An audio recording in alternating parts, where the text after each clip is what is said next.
taya puede ofrecer ayuda na otro, kung quien va quitar ayuda. Si un extranjero ta necesita de tu asistencia, cosa tu hace. Uy, kita historia donde vida le puede salvar desde un héroe police.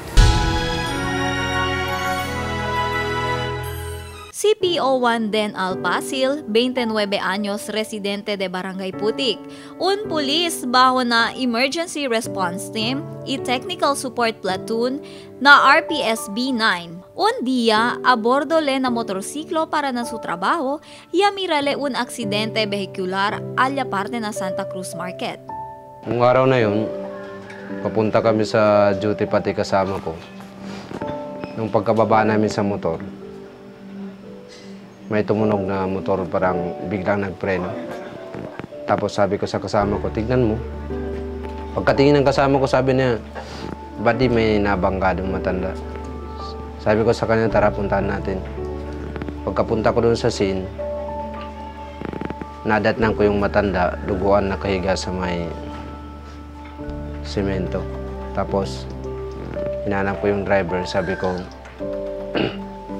tulungan mo ako dito, ipaatras mo ng konti ang tricycle para di maipit ang matanda. Binunot ko na lang yung panyo ko para...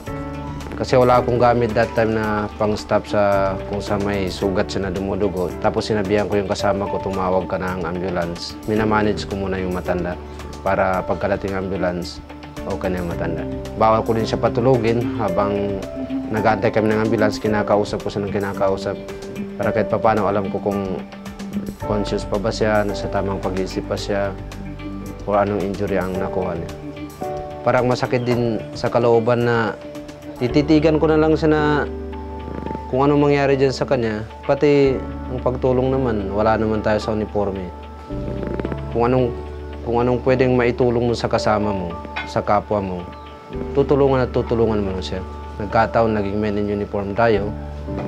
Tapos, may kaalaman din tayo sa mga ganong sitwasyon, so binigay ko lang kung anong nararapat doon sa matanda na tulong.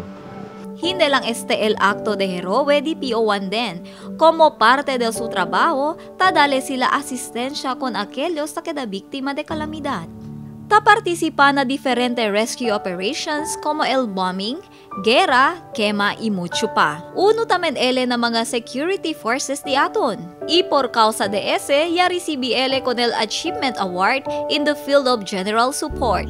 Hindi necesita tiene tu posisyon o grande acontecimiento na vida para pwede ayuda. Dapat, bago sila tutulong, alam nila muna ano nangyari.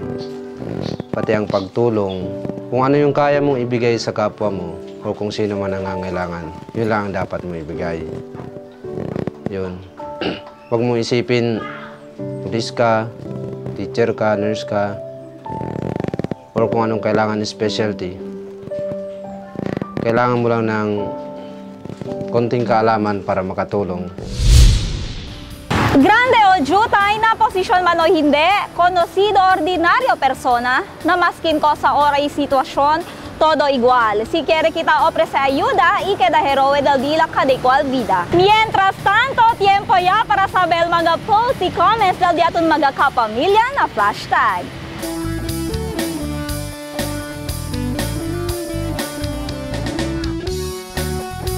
Principiando con Princess Narisa Loris Saguban. Buenos días, Meg TV. Bien bonito gayet el Dios de show. Taman daw ustedes mirar la importancia del cada igual lugar aquí na Zamboanga y na otro pa lugar. Ta felicita iyo con el Saguban family na dimyo mga best friend kanda Lizeth Joy Pabunan, Sarah Grace, Okias y Louie Mark Gonzalez. Gracias, Meg TV. God bless and more power. Hashtag proud Zamboangueña. Este también el post de Ranging Tian. Buenos días mga kamax. Quien kel sabe si onde aquel taben de lugaw, aquel llamado se desale. Taplan niya kami man food trip. Gracias. Acerca gal este na di aton episode la Sunday el Dulce Victoria. Well rien, puede tu kel encontrar na un karenderia local na Barangay Tetuan. Un mensaje de felicitación de según Hassani Nuzim. Hola kamags, ta felicita iyo kon mga classmate di miyo alina Wimsu kada Nuratsmi Nohara Batags ikon el di miyo idol si Riza Riz Heart. Okay, from Mika Calyora. Buenos dias mga kamags, ta felicita iyo con el di mio mga amigo y amiga, mga Pocoyo family y con Calyora family. Gracias Meg TV and God bless. Gracias kamags sa de ustedes mga post. El cumpleaños amo el uno de mga valuable y memorable okasyon na di aton vida. Por eso, felicita kita con este mga kapamilya di aton na tesoro momento. Happy birthday kanda, Imelda Paraja, Lisa J. Eugenio, Mary Joy Francisco, Nika Liel Tarosa, Nurhan Tul, Dr. Justin Paber, and Miss Ivy Blanco. God bless con ustedes y para na di aton kapamilya, thank you.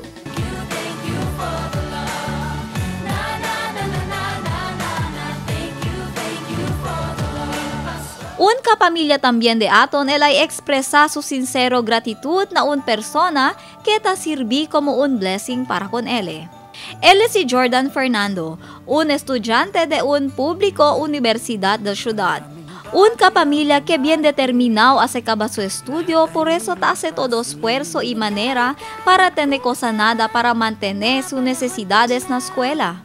Un activo estudiante por el di suyo participación ng mga cuantos aktibidad para na buen del comunidad. Como un hardworking student, tatrabajale como un bentero na un canteen del eskwela durante su free time. Na di suyo mga aspirasyon na vida, el ta suporta con ele amo si Ma'am Lulu Herolaga. Tarindi iyo miles de gracias con Miss Lulu Herolaga na todo di suyo ayuda conmigo. Mapa-financial man or hindi, taligad ele. Although I have my parents, pero cuando ako no sa iyo con Ma'am Lulu, ele para como din niya second nana. Na in return, na todo di suyo ayuda conmigo, si Chene ele juta favor conmigo. Hindi kayo tamento pwede hablar, hindi. Uno lang iyo na mucho gente kung quien ele ta ayuda. Ojalá mas mucho pagayod ele gente que puede ayuda. From the bottom of my heart, thank you, thank you, thank you. Thank you, Ma'am Lulu. Este si Jordan Fernando, un buen bata, un buen ejemplo también de los demás.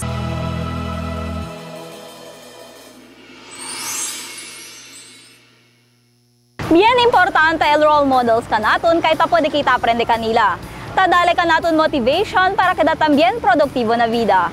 Siya si kita maga buen akto, ta pwede kita man-influence o kada también buen ejemplo na otro. Firme lang kita pensa que no debe hacer razón el día aton maga weaknesses para hindi obtener mga buen deseo na vida. Para na ustedes maga-komenta suwestyon o felicitasyon, man-post lang na facebook.com/megtv di aton ste. Na mga yan missed episode, malogon lang na 1tv.com.ph or youtube.com. Thank you, Plains and Prince, for my outfit and Arlene Han of Lovely Salon for my makeup. Hasa na mga Domingo que Vienes, iyo lang syempre el Dios Tedes Kamags. Esta alegre glamuroso, STL, Meg TV, diaton ste. Tatak lokal, tatak regional.